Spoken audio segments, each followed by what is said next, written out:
Au Bénin, les avocats d'Olivier Boko et d'Oswaldo Meki dénoncent l'arrestation de leurs clients et pointent la violation des droits humains. Le collectif de 3 avocats révèle que les 2 personnalités ont été arrêtées par les forces de l'ordre et de sécurité sans mandat. Pendant ce temps, la justice béninoise révèle de graves accusations contre Oswaldo Meki alors que Olivier Boko reste introuvable. Les circonstances dans lesquelles les 2 personnalités très proches du président béninois, Patrice Talon, ont été interpellées ont été exposées à la presse.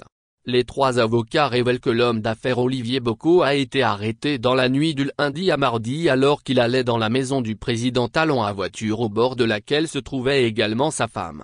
L'ex-ministre des Sports Oswaldo Meki, quant à lui, a été interpellé à son domicile. Son interpellation, informe le collectif de 3 avocats, a eu lieu aux environs de 2h du matin. Oswaldo Meki a été interpellé en même temps que le colonel Tevo Edjere, commandant de la garde républicaine. Les 2 hommes étaient au domicile de l'ex-ministre au moment où les agents de la brigade criminelle les ont illégalement rejoints, a détaillé le collectif des avocats. Atteinte à la sûreté de l'État. La suite, Oswaldo Meki a été emmené à la brigade criminelle où il a été soumis à un interrogatoire avant d'être mis en garde à vue. Pour les avocats, la procédure légale de détention n'a pas été respectée à l'égard de leurs clients. Ils dénoncent une violation flagrante de leurs droits du fait qu'ils soient interpellés à une heure tardive sans mandat. Par ailleurs, ils renseignent que d'après la constitution béninoise, aucune perquisition n'est permise au-delà de 21h et avant 6h. Ils évoquent la violation de l'intimité territoriale et annoncent la suite à donner à la rocambolesque affaire. Face à ces violations flagrantes des droits de nos clients, nous prenons le peuple béninois et la communauté internationale à témoin et nous nous engageons à saisir toutes les juridictions compétentes pour tirer au clair cette affaire, ont-ils dit.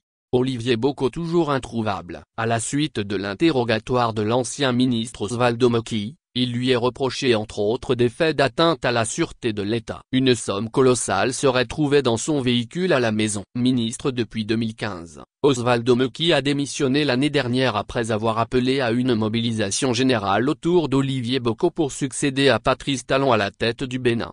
Malgré cette démission, il n'a jamais cessé, selon les journaux béninois, de participer à des réunions dans le domicile privé du président Talon en compagnie de l'homme d'affaires Olivier Boko pour discuter d'importantes questions politiques. Actuellement en garde à vue, M. Meki sera conduit devant le juge. Cependant son co-accusé, Olivier Boko reste pour l'heure introuvable. Ses avocats parlent de kidnapping et se disent inquiets de sa sécurité.